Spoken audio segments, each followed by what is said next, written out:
The idea behind 1M65 is simple. Every month, you and your boss contribute money to your CPF, and with the magic of compounding, you will hit $1 million in your CPF in your 50s or 60s. Don't say you lah, even babies are also turning into CPF millionaires. For example, if you check the distribution of CPF balance, you will see that there are 10 lucky 20-year-old kids who have 400k to 500k in their CPF. I bet at school they'd be like, I got more money in my CPF than your daddy and mommy. But let's come back to the realm of reality. According to Money Owl's calculation, what they show is that it is indeed possible to hit $1 million in your CPF, even when you are starting from a low salary of $2,400. Though, if you look carefully, this doesn't factor in the fact that you'll be using your CPF for housing. So, if we take that into account, can we still be CPF millionaires? And perhaps the more important question is, given that investing can potentially give a much higher return, while CPF has policy risk, do we even want to be CPF millionaires? Let's find out in this video. First up, to find out if it is possible to become a CPF millionaire after using CPF for housing, let's first pick a home for each of these individuals. For this, we will assume that they aren't in a hurry to hey-show start a family. So instead of rushing to buy a resale, they will apply for BTO flats at age 26. And here are the February 2025 BTO launches. For the ITE couples who are earning $2,400 each, their budget is tight. But they don't want to squeeze into the smallest flats, even though they don't need a big space to make a baby. Because of that, they chose this 4-room flat in Yishun, which costs $316,000 or $251,000 after the enhanced CPF housing grant. As for the poly couple who are earning $2,900 each, they have a slightly higher income, so they can go for this 3-room flat in Queenstown, which costs $408,000 or $358,000 after grants. And lastly, for the university couple who are earning $4,000 each, they have the highest amount of budget. So obviously, they can go for the most premium option, which is the 4-room flat in Queenstown, which costs $554,000 before grants or $534,000 after grants. Quick pause, earn up to $600 in welcome rewards when you sign up to Weeboo. With Weeboo, you will enjoy low trading fees, starting from just 50 cents per order with zero platform fee on the US stock markets during regular and extended trading hours. But if you often trade a large amount, you can also switch to their fixed commission plan to cap the commission fee to just 90 cents per order for 180 days. For the other markets, their pricings are also one of the most competitive as well. Besides low fees, Weeboo comes with useful features for both new and long-time investors, such as advanced charting tools, real-time news, analyst ratings. It also lets you park your idle cash with Moneyboo to earn up to 4.18% 7-day USD yield per annum. New users who sign up to Weeboo now will get to earn up to $600 in rewards when you deposit a minimum of $100,000 by 30th September 2025, 3:59 PM Singapore time, and maintain the funds there for 90 days. So if you are interested, do sign up to Weeboo using my link down below. And let's get back to the video. All 3 couples will make their first 5% down payment plus stamp duty at age 26. Then pay the remaining 15% when they collect their keys at age 30. From there, they'll begin servicing their HDB loan at 2.6% interest over the next 25 years. And here's the result. Despite decades of contributions and compounding interest, none of them are able to hit $1 million in their CPF by age 65. However, this is partly because I was using the 3.8% wage growth rate that Money Owl was using, as that was the actual wage growth rate from 2014 to 2024. However, using this 3.8% growth rate may be a little too simplistic, given that wage growth is usually not linear.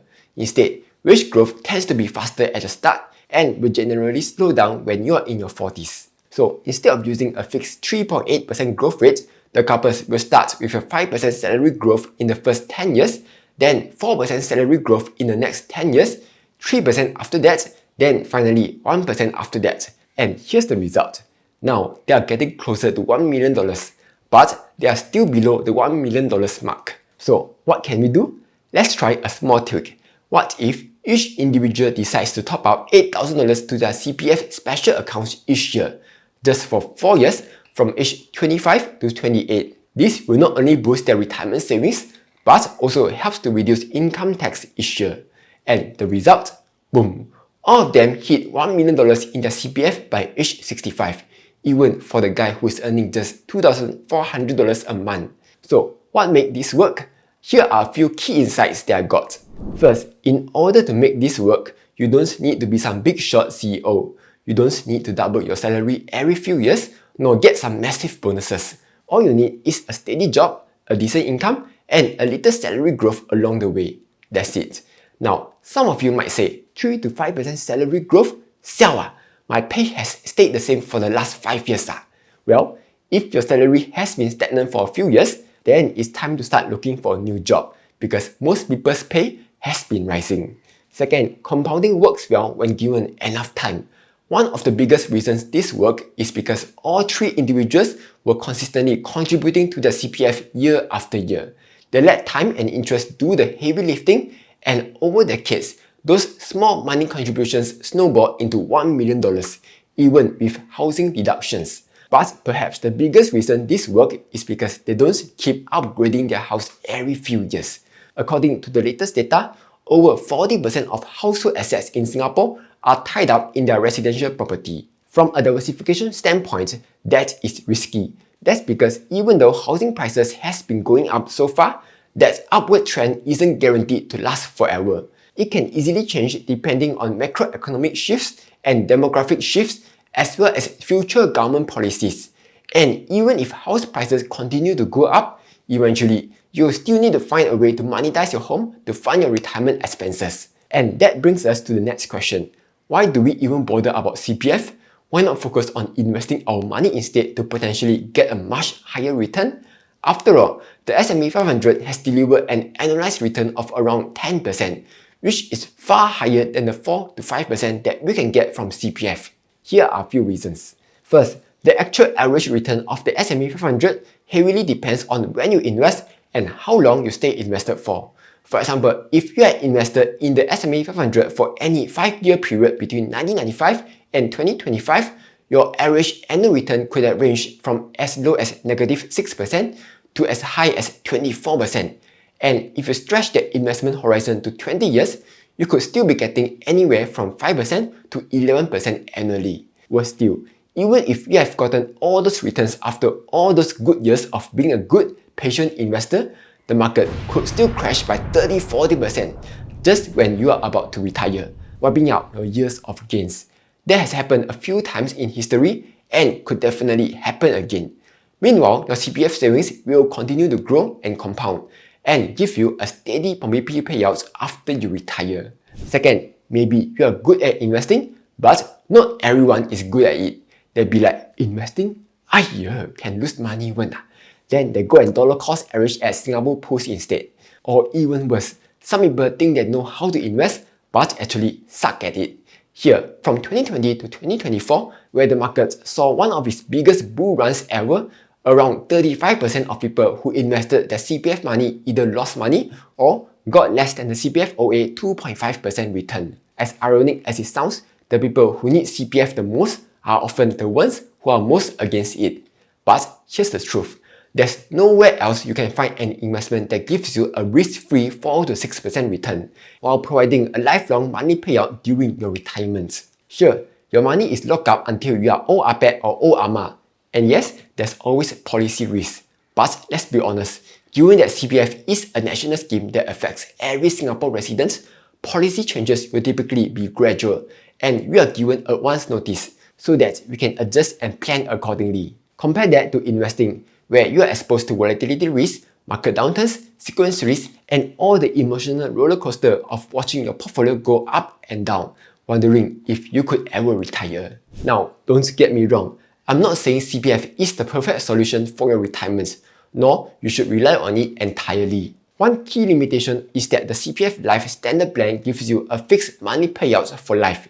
It doesn't adjust for inflation. So while the cost of living rises over time, your payout stays the same. And that will slowly eat into your purchasing power. That's why CPF should be part of your retirement plan and not the whole plan. DBS calls this the flooring strategy. Here's how it works. First, you can split your retirement expenses into two categories, essential and discretionary. Then use predictable income sources like CPF Life, annuities, or government bonds to fully cover your essential expenses, things like food, housing, and healthcare. This ensures that all your basic needs are protected, no matter how the markets perform. After that, use non-predictable income such as dividends, rental income, or drawing down from your investments to cover your discretionary spending. This gives you flexibility where during good times, you can spend more, and during downturns, you can cut back without compromising your essentials. In fact, according to the Trinity study, which looks at sustainable withdrawal rates, a portfolio of 75% stocks and 25% bonds with a 4% withdrawal rate has one of the highest success rates, where the portfolio can likely last for at least 30 years without running out of money. All in all, becoming a CPF millionaire is definitely possible. All you need is to have a decent income, consistent contribution, and most importantly, don't overextend on housing. And unless you are a truly exceptional investor, CPF is something that everyone should take full advantage of. It is the ultimate safety net for all Singaporeans, offering risk-free returns, lifelong payouts, and stability when you need it the most. Because when you are in your retirement, stability isn't just a nice to have, it is everything. Anyway, that's all for this video. Hope you found this useful. Like, share, and subscribe as I'll be posting new videos every week.